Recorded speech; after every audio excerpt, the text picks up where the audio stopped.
Hey ladies and gentlemen, Adrian here for Digital Dojos. It seems like at this time of the year around Apple events seems to be the time I pop back on YouTube. And while I've been lacking in the content game because I've been focusing on other things, I try to keep up in the tech space in general, try to be in the loop. But this is the first time around where I really kind of just ignored all the rumors because for this event, and I'm talking about Apple's October 30th event that ended this morning, a lot of the stuff was things that we all wanted. The tech community has been addressing. These are all upgrades that people have been asking for over the last couple years, and we're just now finally getting and seeing Apple address. Is it better late than never? Is it too late?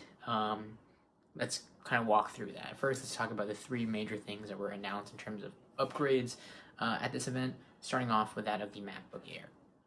Now, the MacBook Air was always in an interesting space because it was Apple's super ultra portable laptop that really did break grounds when it first came out in terms of the ultra portable category. It was the first Mac I personally ever bought, actually. And then it became in this really weird space over the years after, obviously, laptops got thinner and lighter, and then we had the MacBook, and we had the latest MacBook Pro adopting these new USB-C designs. And it kind of fell away in that category in the sense that the MacBook was already super portable, super light and thinner than the MacBook Air at one point, and it was just in this really weird space, right? Apple addressed those changes today. They gave it a 13.3-inch Retina display. They gave it the new USB-C ports, a new fancy look. It even comes in gold. But at the same time, while it has a hardware upgrades, while it has a new Touch ID sensor, it's one of the most securest Macs, I think, because it has the latest sensor in that Touch ID scanner. It's going to start now at $1,200, which is $200 more than the previous baseline MacBook Air. And on top of being the most portable MacBook, it was also always the most cheapest in the sense that it started right under or at 1K. So now we're moving into a category where it's over 1K. It's the lightest at 2.75 pounds. But it's just in this really weird space because the MacBook, I think you can get a MacBook slightly cheaper than the Air, but the MacBook is obviously not as good as the current Air because it has all of the new hardware and so on and so forth. So it's just this really weird space in the lineup. But for those of you who really do want that ultra portable Mac, whether it's students or what have you, obviously this is that. Next up is that of the Mac Mini, another one that's super overdue, and another Mac that really kind of sat in its own category as well. It is the cheapest desktop Mac, and I think the cheapest Mac in general in the current lineup, starting at now $800, which is $300 more than the previous base Mac Mini. I always thought of the Mac Mini as the most versatile Mac, and that you had people who bought it just for like a home computer and for personal use because it was cheap. You didn't need you can have your own accessories and peripherals. Down to the power users, because people really love the Mac Mini for its versatility in terms of upgrading it to use as a power workstation, server farm, media center PC, and things of that nature. So it's nice to see them upgrade it to more modern design. It's sleek, comes in space gray, new Thunderbolt 3 ports, new Ethernet upgrades. And hardware, you can get the quad-core chip, you can get up to 64 gigs of RAM. And it's interesting because they did kind of push this pro agenda. They even mentioned how people use it in all these different use cases, and that's why they really want to appeal and add these new hardware changes. But at the same time, I think for as much as they did, they could have done a little bit more on that extra step, in the sense that the GPU is still kind of lackluster in my opinion. And I know eGPUs are a thing now, and that's going to be something that they push a lot. But I think just for what you're getting, I think the Mac Mini at max capacity can go up to $4,200 with all the upgrades and bells and whistles. I still think there's more that could have been done there in terms of the Mac Mini. And again, it's $300 more than last year's base model. But again, all these new Macs do have upgrade options. The previous MacBook Air I was just talking about go up to 1.5 terabytes of storage, for example. This Mac Mini can get, like I said, 64 gigs of RAM. So it's nice to see them adding those as options, even though if they cost you like an arm and a leg, which, trust me, when it comes to Apple, they will.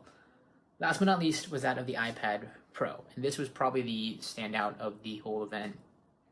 It's what I personally think is the best in terms of the upgrades that they announced today. The tablet category is something that Apple has always dominated in terms of obviously they had the iPhone, they had the MacBooks, but there's never been really true competitors to their products when it comes to the tablet space, other than like the Surface recently. And the iPad Pro is just really leaps and bounds beyond a lot of the other tablets out there, and they made that even better. 11 or 12.9 inch liquid retina displays now. Kind of an all-screen experience because they got rid of the home button in place of Face ID like the iPhones. I say all-screen, but there is still that tiny bezels there, so I wouldn't say like a full-screen experience. But very similar to that, where it's more immersive, more vibrant. You're getting a beautiful, beautiful display on these iPad Pros. On top of that, we're seeing a new USB-C port finally added to the mobile devices. Finally following that trend of adding USB-C to laptops, we see it now in the iPad Pro, so you can attach accessories like cameras to transfer photos to, charge your iPhone off of it even. So it's finally nice to see that addition of that port. However, that does come at the cost of the headphone jack, which means if you want to use a typical 3.5mm with your iPad Pro, you now need a adapter for that as well, which they do not provide. Very similar to the situation of this MacBook, right? They got rid of all those standard USB ports, but they did leave the 3.5mm jack. In this case with the iPad, they just completely removed it in terms of for space and hardware and to push that agenda. And, you know, it's always hard when you take something that's so standard like that out of these devices. Obviously, we've seen Apple been doing this with the phones. On a Pro device, though, you know, kind of rough, but obviously people will adjust and things of that nature, but it is one of those annoying things that Apple just does and can do to kind of push the agenda. But yeah, that's it's like one step forward, one step back almost. Anyways, you have the new Apple Pencil accessory, or Apple accessories as well, like the Apple Pencil V2, which was upgraded, the keyboard folio, which are nice little additions if you want to add those onto your iPad. The new iPad Pencil, however, will not work with the previous iPad Pro, which is, in terms of backwards compatibility, even though that one didn't come out that long ago, kind of sucks for previous iPad Pro users. And the iPad Pro itself will be starting at $800, similar to that of the Mac Mini, ranging up to $1,000 plus, depending on the model you get, in variations of specs in that case, or storage. So that being said, yeah, the iPad Pro, $150 more expensive than the previous iPad Pro, which in my opinion, that makes sense. I'm okay with paying a little bit more extra for something like that because it is this new engineered design. It is that much faster with the A12X Bionic chip, the new GPU, you know, screaming fast across the board. I'm sure on specs this thing will be, you know, great on paper and in overall performance. As far as everything else being that much more expensive is kind of odd because, you know, you do typically expect, especially with Apple, when you get upgrades, it's either going to be like the same price point as the previous generation model or slightly more expensive. It's rare that you see them go cheaper, obviously, knowing Apple, but in a lineup like this, seeing them go more expensive across the board for every product they announced, that's kind of rough. I mean, obviously, we wanted these upgrades. Obviously, people have been asking for this, but to get it all at once, then everything is that much more expensive, and it's not even, you know, leaps and bounds ahead of what everybody was wanting. That's kind of rough in my opinion, even for Apple. And the only place it really makes sense for me is in that of the iPad Pro. The MacBook Air just comes in this really weird category now at $1,200, where it's over the $1,000 price point now. It's like pretty much on par with the MacBook Pro or MacBook pricing, but it's better than the MacBook, and it's lighter. So it just throws in. There's a lot of weird inconsistencies here. Not to mention things like, you know, the iPad Pro has USB-C. My iPhone XS Max, which I got less than a month ago, doesn't have USB-C. Stuff like that is just really annoying when it comes to Apple. You know, we're seeing this Touch ID initiative on all the laptops. Yeah, we're seeing the Face ID initiative on all the mobile devices.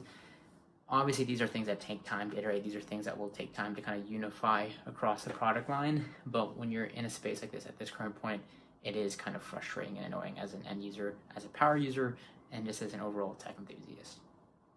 If there's anything I'm going to be picking up in this lineup personally, it would be that of the iPad Pro, a device I've been looking to kind of pick up or get my hands on. I just wanted to wait till this generation came out to kind of serve as something between my MacBook Pro and my phone in terms of portability and power. All right, so that being said, love to hear your thoughts and opinions on the October 30th event. As always, feel free to leave them down in the comments below. And with that, I will catch you in the next video, and I promise it won't be at the next Apple event. Thanks for watching.